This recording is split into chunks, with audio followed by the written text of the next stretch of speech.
आज आम श्वसन चैप्टर आमर लाइफ साइंस री द्वितीय चैप्टर तार कौन अभ्यास प्रश्नपत्र सबुतक आम देखा।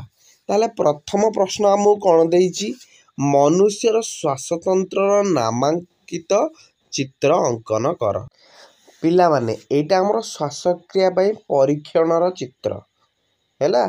श्वासक्रिया परीक्षण चित्र श्वासतंत्र चित्र तुम बही रे देइछि हैला। एमती नाक सेमती एटा सहजरे करि परिबो हैला। एटा हला परीक्षण चित्र। तापर जिबा आमे 2 नंबर प्रश्न हमु कोन देला विभिन्न प्रकार स्थिति रे श्वसन बेले ग्लूकोज अणु किपरि भांगे रेखा चित्र द्वारा दर्शा। प्लान देखो एठी कर देछि मु हैला। ग्लूकोज ग्लूकोज आमे जानिजे कोन C6H12O6 केतटा कार्बन 6टा कार्बन 6टा कार्बन भांगिला भांगिकी हैला कोन पायरुवेट पायरुवेट प्लस शक्ति पायरुवेट होची 3टा कार्बन से 3 प्रकार रिएक्शन करिवो। गोटे हला अम्लजान अनुपस्थिति रे गोटे हला अम्लजान अभाव रे आ गोटे हला अम्लजान उपस्थिति रे।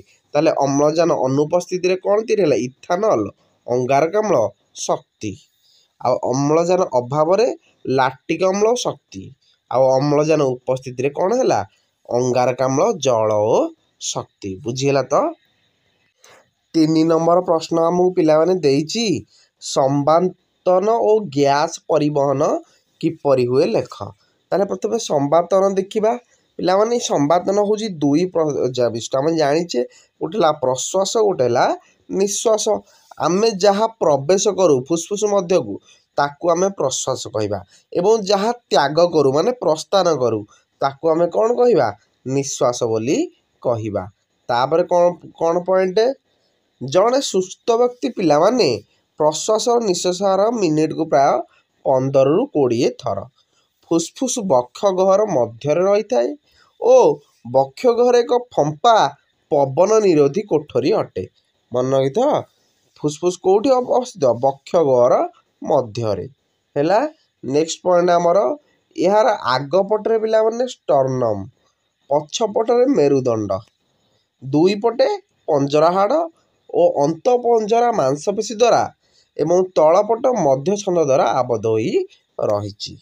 मध्य छंदा एक गंबुज आकार पेशी बहुल अटे है। यह आमर बक्ष गहर और उदर गहर को पृथक करुची। जानी हैला कि जानी हैलानी मो कुह। सेई क्वेश्चन थिला संवातन से क्वेश्चन थिला गैस परिवहन। संवातन सैला परे गैस परिवहन पिला माने रक्त लोहित कणिका आरबीसी जोटा कहूँ इंग्लीश रे कौन कहबा को रेड ब्लड सेल है। आरबीसी रे हमर हिमोग्लोबिन थाए। यह अम्लजान ग्रहण करी अग्नि हिमोग्लोबिन रे परिणत हुए है। एटा अग्नि नो एटा ऑक्सी अम्लजान ग्रहण कले ऑक्सी एट लिखि देछि। ऑक्सी हिमोग्लोबिन कौन करिवो रक्त माध्यम रे शरीर प्रत्येक कोष निकट रे पहुँचे एवं कोष निकट रे ऑक्सी हिमोग्लोबिन भांगी अम्लजान और हिमोग्लोबिन सृष्टि हुए। बुझेला ऑक्सी हिमोग्लोबिन भांगिले पढ़ीदब घोषियो बढ़िया पाठ मन रहा है। बुझी बुझी घोषियो पूरा बढ़िया पाठ प्रांजल 5 रु 5 परीक्षा आनिबो। एही अम्लजान कोष मान मध्य को प्रवेश करे एवं कोष मान निर्गत अंगारकाम्ल गैस रक्त को चली आसे।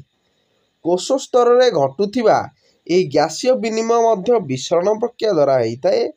कोषरु निर्गत अंगारकाम्ल गैस रक्त माध्यम रे फुसफुस रे पहुँचे और विसरण प्रक्रिया द्वारा रक्तरु फुसफुस कोटरिका बाट दे वायुमंडल को निर्गत हुए।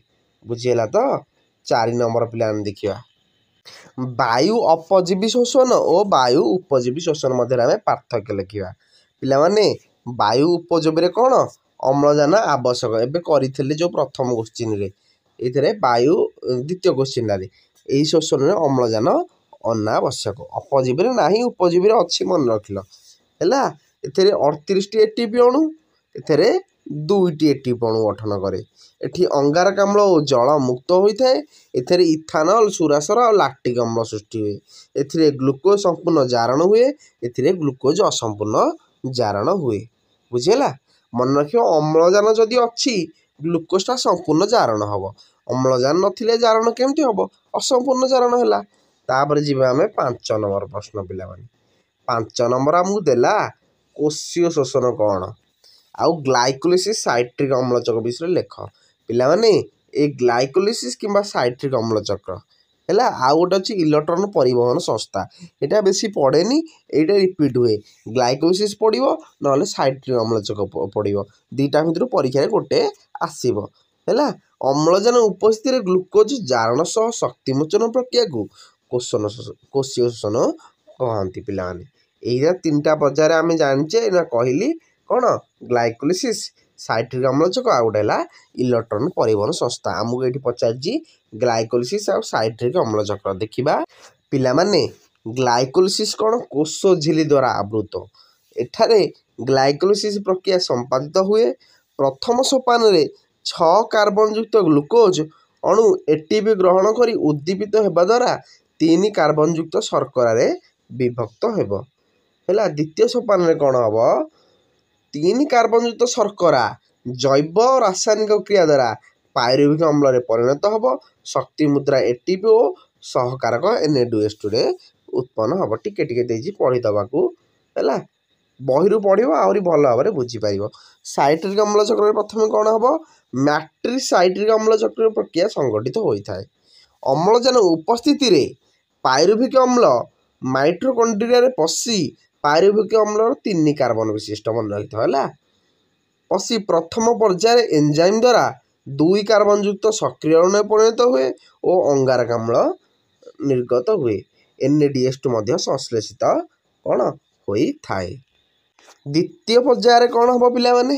ସାଇଟ୍ରିକ୍ ଅମ୍ଳଚକ୍ର ଗ୍ରାହକ ଅଣୁ 4 କାର୍ବନ ଯୁକ୍ତ ଅଳ୍ପ ହେଲା ଏଇଟା ଲାକ୍ଟିକ୍ ଏସିଡ୍ ଅମ୍ଳ କାର୍ବନ ଯୁକ୍ତ ସକ୍ରିୟ ଅଣୁକୁ ଗ୍ରହଣ କରି 6 କାର୍ବନ ଯୁକ୍ତ ସାଇଟ୍ରିକ୍ ଅମ୍ଳରେ ପରିଣତ ହେବ ହେଲା। ତାପରେ 6 ନମ୍ବର ଆମେ ଯିବା କୋଷୀୟ ଶୋଷଣ ଆଧାର ବିଷୟରେ ପିଲାମାନେ ଲେଖିବା ହେଲା। କୋଷ ଭିତରେ ଆମର କୋଷ ଜୀବକ ଥାଏ। କୋଷ ଜୀବକ କାହା ଦ୍ୱାରା? କୋଷ ଝିଲ୍ଲି ଦ୍ୱାରା ଆବୃତ। ଏଇଟା ସବୁଆଡ଼େ ପିଲାମାନେ ଦରକାର। +2 ଓ ସାଇନ୍ସ ପଢ଼ିଲେ ମଧ୍ୟ ଏଇଟା ପଡ଼ିବ ହେଲା। 2ରେ ବିଭିନ୍ନ ଅଙ୍ଗିକା ଏନ୍ଜାଇମ୍ ଓ ପୋଷକ ଅଣୁ ଥାଏ। ମାଇଟୋକଣ୍ଡ୍ରିଆ ଅଙ୍ଗିକା 2 ସ୍ତରୀୟ ଝିଲ୍ଲି ଦ୍ୱାରା ଆବୃତ। ଏହା ଭିତରେ ରସପୂର୍ଣ୍ଣ ମ୍ୟାଟ୍ରିକ୍ସ ଥାଏ। ଏଥିରେ ବିଭିନ୍ନ ଜୈବିକ ଅମ୍ଳ ଏନ୍ଜାଇମ୍ ଲିପିଡ୍ ଓ ପ୍ରୋଟିନ୍ ଅଣୁ ଥାଏ। 2 ସ୍ତରୀୟ ଝିଲ୍ଲିର ଅନ୍ତଃଝିଲ୍ଲି ଭାଙ୍ଗକୁ କ'ଣ କୁହାଯାଏ? କ୍ରିଷ୍ଟି କୁହାଯାଏ। ବୁଝିହେଲା। ମ୍ୟାଟ୍ରିକ୍ସରେ ସାଇଟ୍ରିକ୍ ଅମ୍ଳ ଚକ୍ର ଓ ଅନ୍ତଃଝିଲ୍ଲିରେ ଇଲେକ୍ଟ୍ରନ୍ ପରିବହନ ସଂସ୍ଥା କାର୍ଯ୍ୟ କରିଥାଏ। 7 ନମ୍ବରରେ ଆମକୁ ଦେଇଛି ଇଲେକ୍ଟ୍ରନ୍ ପରିବହନ ସଂସ୍ଥା। ଆମେ ପଢ଼ିଥିଲେ ଏଇ ଦୁଇଟାଙ୍କ ଇଲେକ୍ଟ୍ରନ୍ ପରିବହନ ସଂସ୍ଥା ଆମକୁ ଏଇଠି ପଚାରି ଦେଇଛି ହେଲା। ମାଇଟୋକଣ୍ଡ୍ରିଆର ଅନ୍ତଃଝିଲ୍ଲିରେ ଇଲେକ୍ଟ୍ରନ୍ ପରିବହନ ସଂସ୍ଥା କାର୍ଯ୍ୟ କରିଥାଏ। ଏହି ସଂସ୍ଥାଟି ବିଭିନ୍ନ ପ୍ରୋଟୋନ୍ ଓ ଇଲେକ୍ଟ୍ରନ୍ ବାହକ ଅଣୁ ଦ୍ୱାରା ଗଢ଼ା ହେଲା। ସହକାରକ NADH2 ଓ FADH2 ଅଣୁ ପ୍ରକ୍ରିୟାକରଣ ହୋଇ ଏଟିପି ତିଆରି ହୁଏ। ବିଜାରିତ ସହକାରକ ଗୁଡ଼ିକରୁ ଇଲେକ୍ଟ୍ରନ୍ ବାହାରି ବାହକ ଅଣୁ ଶୃଙ୍ଖଳ ମାଧ୍ୟମରେ ମଧ୍ୟବର୍ତ୍ତୀ ସ୍ଥାନକୁ ମଧ୍ୟ ସ୍ଥାନାନ୍ତରିତ ହୁଏ। 5 ନମ୍ବରରେ ଆମକୁ ଦେଇଛି କ'ଣ? ବାହକ ଅଣୁ ଏକ ଏନ୍ଜାଇମ୍ ଦ୍ୱାରା ଇଲେକ୍ଟ୍ରନ୍ ସହ ଦ୍ରବୀଭୂତ ଅମ୍ଳଜାନକୁ ମିଶାଇ ଜଳ ସୃଷ୍ଟି କରେ। ଇଲେକ୍ଟ୍ରନ୍ ଗତି ଦ୍ୱାରା 2 ଝିଲ୍ଲି ମଧ୍ୟସ୍ଥ ଅନ୍ତର୍ବର୍ତ୍ତୀ ସ୍ଥାନରେ ପ୍ରୋଟୋନ୍ ଜମା ହୁଏ। ଏହା ପ୍ରୋଟୋନ୍ ଗତି ସକ୍ଷମ ବଳ ତିଆରି କରେ। ଏହି ବଳକୁ ଉପଯୋଗ କରି ଏଟିପି ସିନ୍ଥେଜ୍ ନାମକ ଏନ୍ଜାଇମ୍ ଏଟିପି ପ୍ରସ୍ତୁତ କରେ ହେଲା। 8 ନମ୍ବରରେ ଦେଲା ଗୋଟିଏ ବାକ୍ୟରେ ପିଲାମାନେ ଉତ୍ତର ଦେବା। ବେଙ୍ଗ କିପରି ଶ୍ୱାସକ୍ରିୟା କରନ୍ତି? ବେଙ୍ଗ ମୁଖ ଗହ୍ୱର ଆଉ ଫୁସ୍ଫୁସ୍ରେ ଶ୍ୱାସକ୍ରିୟା କରେ। ଶୀତ ସୁପ୍ତି ସମୟରେ ବେଙ୍ଗ କ'ଣ? ଚର୍ମ ଦ୍ୱାରା ଶ୍ୱାସକ୍ରିୟା କରିଥାଏ। ବେଙ୍ଗ ଲାର୍ଭା ଅବସ୍ଥାରେ ଗାଲି ଦ୍ୱାରା ଶ୍ୱାସକ୍ରିୟା କରେ ହେଲା। 3 ପ୍ରକାର ତାର। ତାପରେ ଖରେ ଉଦ୍ଭିଦ ଶୋଷଣ ପ୍ରକ୍ରିୟା କିପରି ସମ୍ପାଦନ ହୋଇଥାଏ? ପିଲାମାନେ ଉଦ୍ଭିଦ ବିସରଣ ପ୍ରକ୍ରିୟା ମାଧ୍ୟମରେ ପରିବେଶରେ ବାୟୁରେ ଥିବା ଅମ୍ଳଜାନ ଗ୍ରହଣ କରିଥାଏ। ଟିସ୍ୟୁଯୁକ୍ତ ବିଭେଦନ ହୋଇନଥିବା ନିମ୍ନମାନର ପତ୍ରବିହୀନ ଉଦ୍ଭିଦ ନିଜ ଶରୀର ଉପରିସ୍ଥ କୋଷ ମାଧ୍ୟମରେ ପରିବେଶରୁ ଅମ୍ଳଜାନ ଯୁକ୍ତ ବାୟୁ ସିଧାସଳଖ ବିସରଣ ଦ୍ୱାରା ଗ୍ରହଣ କରିଥାଏ। ମାତ୍ର ପତ୍ରଯୁକ୍ତ ସବୁଜ ଉଦ୍ଭିଦ ପତ୍ରରେ ରହିଥିବା ଷ୍ଟୋମ୍ ବା ଷ୍ଟୋମାଟା ମାଧ୍ୟମରେ ପରିବେଶରୁ ଅମ୍ଳଜାନ ଗ୍ରହଣ କରିଥାଏ। ଷ୍ଟୋମାଟା ବାଟ ଦେଇ ଅଙ୍ଗାରକାମ୍ଳ ଓ ଅମ୍ଳଜାନ ଗ୍ୟାସର ବିନିମୟ ଘଟିଥାଏ। ପିଲାମାନେ ଶ୍ଵସନର କାରଣ ଗୁଡ଼ିକ କାରକ ଗୁଡ଼ିକ କ'ଣ କ'ଣ? ଅମ୍ଳଜାନ, ଅଙ୍ଗାରକାମ୍ଳ, ସାନ୍ଦ୍ରତା, ଖାଦ୍ୟ ଉପାଦାନର ପରିମାଣ, ତାପମାତ୍ରା ଓ କୋଷରେ କ'ଣ ବିପାଚକର ଉପସ୍ଥିତି ସବୁ ପଢ଼ିଦେବ। ଘରେ ଜୈବିକ କାରଣ କ'ଣ? ଏନ୍ଜାଇମ୍ ସହଯୋଗରେ ପିଲାମାନେ ଜୀବକୋଷରେ ଜୈବ ରାସାୟନିକ ପ୍ରକ୍ରିୟା ଦ୍ୱାରା ଖାଦ୍ୟରୁ ଶକ୍ତି ଉତ୍ପନ୍ନ ହେବାକୁ ଜୈବିକ ଜାରଣ କୁହାଯାଏ। ତାପରେ ଗ୍ଲାଇକୋଲିସିସ୍ ଉତ୍ପାଦ କ'ଣ ଆମେ ପଢ଼ିଛେ। ଗ୍ଲାଇକୋଲିସିସ୍ର ଉତ୍ପାଦ ହେଉଛି ପାଇରୁଭିକ ଅମ୍ଳ 3 କାର୍ବନ ବିଶିଷ୍ଟ ହେଲା। ବାରମ୍ବାର ମନେ ପକାଇ ଦେଉଛି। ଗ୍ଲୁକୋଜ ହେଉଛି 6 କାର୍ବନ ଆଉ ପାଇରୁଭିକ ଅମ୍ଳ ହେଉଛି 3 କାର୍ବନ ବିଶିଷ୍ଟ। ଆଉ ସବୁ ଏଟିପି ସେ କେତେ ସବୁ ପଢ଼ିଦେବ। ତାପରେ 9 ନମ୍ବର ଦେଇଛି ବାୟୁ ଉପଜୀବୀ ଶୋଷଣରେ କେତୋଟି ଏଟିପି ଅଣୁ ଉତ୍ପନ୍ନ ହୁଏ? ପିଲାମାନେ 2ଟି ଏଟିପି ଅଣୁ ଉତ୍ପନ୍ନ ହୁଏ। ଖରେ ଦେଲା ଗ୍ଲାଇକୋଲିସିସ୍ କୋଷର କେଉଁଠାରେ ସଂଗଠିତ ହୁଏ? ସେ ହେଲା କୋଷ ଜୀବକ। ଏଇଟା ପିଲାମାନେ ଜୀବକ, କୋଷ ଜୀବକରେ ସଂଗଠିତ ହୋଇଥାଏ। ତାପରେ ଗରେ ବେଳେବେଳେ ଆମ ପେଶୀକୋଷରେ ଅମ୍ଳଜାନ ଅଭାବରେ ପାଇରୁଭେଟ ଅଣୁ ଭାଙ୍ଗି କେଉଁ ଅମ୍ଳରେ? ଲାକ୍ଟିକ୍ ଅମ୍ଳ ହେଲା। ତାପରେ ଘରେ ପୃଷ୍ଠକାକ୍ଷୀୟ ପତ୍ରରେ ଷ୍ଟୋମାଟା କେଉଁ ଭାଗରେ ରହିଥାଏ? ହେଲା ପୃଷ୍ଠ ଭାଗରେ ଥାଏ ହେଲା। ପୃଷ୍ଠରୁ ପୃଷ୍ଠ ଭାଗରେ ମନେ ରଖିଥାଉ। ରେ ମଣିଷ ଫୁସଫୁସ୍ ମଧ୍ୟକୁ ବାୟୁ ପ୍ରବେଶ ପ୍ରକ୍ରିୟାକୁ କ'ଣ କୁହାଯାଏ? ପ୍ରଶ୍ୱାସ। ଆମେ ଭିତରକୁ ଯେଉଁଟା ନେଉଛେ ପ୍ରଶ୍ୱାସ, ବାହାରକୁ ଯେଉଁଟାକୁ ଛାଡ଼ିଛେ ନିଶ୍ୱାସ। ମନେ ରଖିଥାଉ, ପିଲାଦିନୁ ଭୁଲ ପଢ଼ୁଥିଲେ। ସାଇଟ୍ରିକ୍ ଅମ୍ଳ ଚକ୍ର କୋଷର କେଉଁ ଅଙ୍ଗୀକାରେ ହୁଏ? ସେ ହେଲା ମାଇଟୋକଣ୍ଡ୍ରିଆର ମ୍ୟାଟ୍ରିକ୍ସରେ ସାଇଟ୍ରିକ୍ ଅମ୍ଳ ଚକ୍ରୀୟ ପ୍ରକ୍ରିୟା ହୁଏ। 6ରେ ଦେଲା ଇଲେକ୍ଟ୍ରନ୍ ପରିବହନ ସଂସ୍ଥା ମାଇଟୋକଣ୍ଡ୍ରିଆର କେଉଁ ଅଂଶରେ ଥାଏ? ସେ ହେଲା ଅନ୍ତଃଝିଲ୍ଲିରେ ଥାଏ। ରେ କୋଷୀୟ ଶୋଷଣରେ କେଉଁ ପ୍ରକ୍ରିୟା ବାୟୁ ଉପଜୀବୀ ଓ ବାୟୁ ଅପଜୀବୀ ଶୋଷଣରେ ଦେଖିବାକୁ ମିଳେ?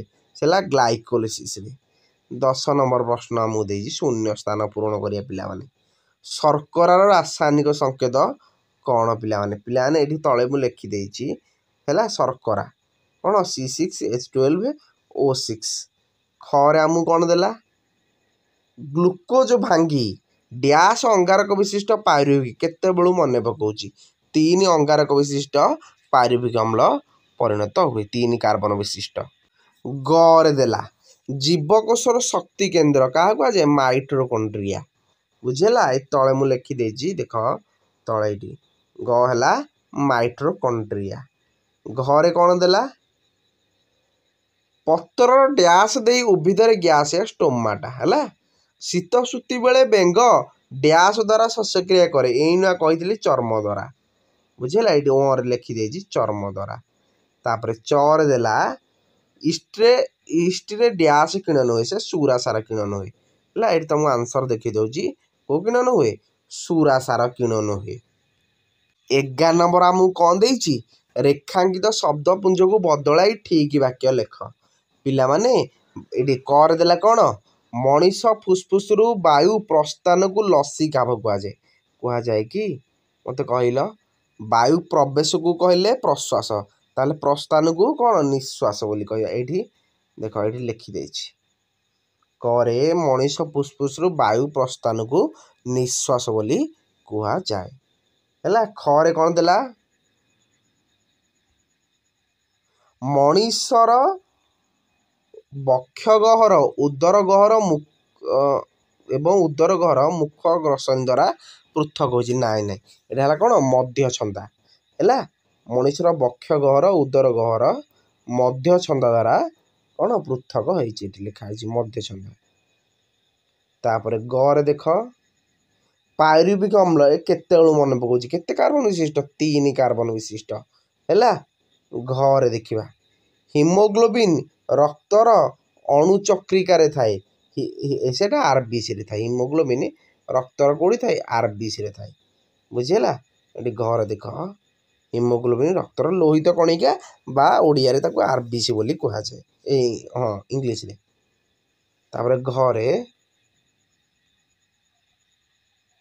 ଦେଖ ପିଲାମାନେ, ଯେଉଁ ପ୍ରକାର ପତ୍ରରେ ଉଭୟ ପୃଷ୍ଠ ଓ ନିମ୍ନ ତଳରେ ଷ୍ଟୋମାଟା ଥାଏ, ସେ ପ୍ରକାର ପତ୍ରକୁ ନା ଏଇଟା ପୃଷ୍ଠ କକ୍ଷୀୟ ନୁହଁ, ଏଇଟାକୁ କ'ଣ କୁହାଯିବ କହିଲ? ନାଁଟା ହେଉଛି ହଁ ସମଦ୍ୱିତଳ ପତ୍ର ହେଲା। ଚରେ ଦେଇଛି ବାୟୁ ଉପଜୀବୀ ଓ ଅପଜୀବୀ କୋଷୀୟ ଶୋଷଣରେ ଏଇଟା ହେଲା ଗ୍ଲାଇକୋଲିସିସ୍ ପିଲାମାନେ, ସାଇଟ୍ରିକ୍ ନୁହଁ, କ'ଣ ଗ୍ଲାଇକୋଲିସିସ୍। ଏପଟେ ଦେଖେଇ ଦେଉଛି ଆନ୍ସର ହେଲା, କହୁଛ ଗ୍ଲାଇକୋଲିସିସ୍ ଚକ୍ର। ତାପରେ 12 ନମ୍ବର ଦେଖିବା, ସେ କହୁଛି ଦୁଇଟି ଶବ୍ଦ ସମ୍ପର୍କ ଦେଖି ତୃତୀୟ ଶବ୍ଦ କ'ଣ ଆମେ ଲେଖିବା, ବୁଝିହେଲା? ତାହେଲେ ଲେଖ ପିଲାମାନେ, ଲେଖିଲ। ଖାଦ୍ୟ ନଳୀର ଦ୍ୱାରା ଗଲେଟ୍, ଶ୍ୱାସନଳୀର ଦ୍ୱାରା ଗ୍ଲଟିସ୍ ଆମେ ଜାଣିଛେ। ଇଷ୍ଟ ହେଲା ସୁରାସାର କିରଣ, ପେଶୀ ହେଲା କ'ଣ ଲାକ୍ଟିକ୍ ଅମ୍ଳ କିରଣ। ଏଠି ଦେଖେଇ ଦେଉଛି ଲାକ୍ଟିକ୍ ଅମ୍ଳ କିରଣ, ଭୁଲ କରନି, ଦେଖି ଲେଖ। ମାଛ ହେଉଛି ଗାଲି ହେଲା, ସାପ ହେଉଛି ଫୁସଫୁସ୍। ତାହେଲେ ସ୍ୱର ପେଟିକା ସ୍ୱର ନିୟନ୍ତ୍ରଣ, ଅଧିଜିଆ କ'ଣ ଖାଦ୍ୟ ନିୟନ୍ତ୍ରଣ। ଓଁରେ ଦେଲା ଶକ୍ତି କେନ୍ଦ୍ର ହେଉଛି ମାଇଟୋକଣ୍ଡ୍ରିଆ, ଏଇଟା ମନେ ରଖ, ଏଇ ଦୁଇଟା ଭିତରୁ ଗୋଟେ ପଡ଼ିବ। ଶକ୍ତି କେନ୍ଦ୍ର ହେଉଛି ମାଇଟୋକଣ୍ଡ୍ରିଆ, ଶକ୍ତି ମୁଦ୍ରା ହେଉଛି କ'ଣ ଏଟିପି। ଏଇ ଦୁଇଟା ଭିତରୁ ଗୋଟେ ସର୍ଟ କୋଶ୍ଚିନ୍ ଆମର ଆସୁଛି, ବୁଲେଇବା ଲାଗି ଦେଉଛି ଗୋଟେ ବର୍ଷ ଶକ୍ତି କେନ୍ଦ୍ର କିଏ ମାଇଟୋକଣ୍ଡ୍ରିଆ ପଚାରିଦେବ, ଗୋଟେ ବର୍ଷ ଶକ୍ତି ମୁଦ୍ରା କିଏ ଏଟିପି ପଚାରିଦେବ, ବୁଝିହେଲା? ସବୁତକ ଆନ୍ସର ସରିଗଲା ପିଲାମାନେ।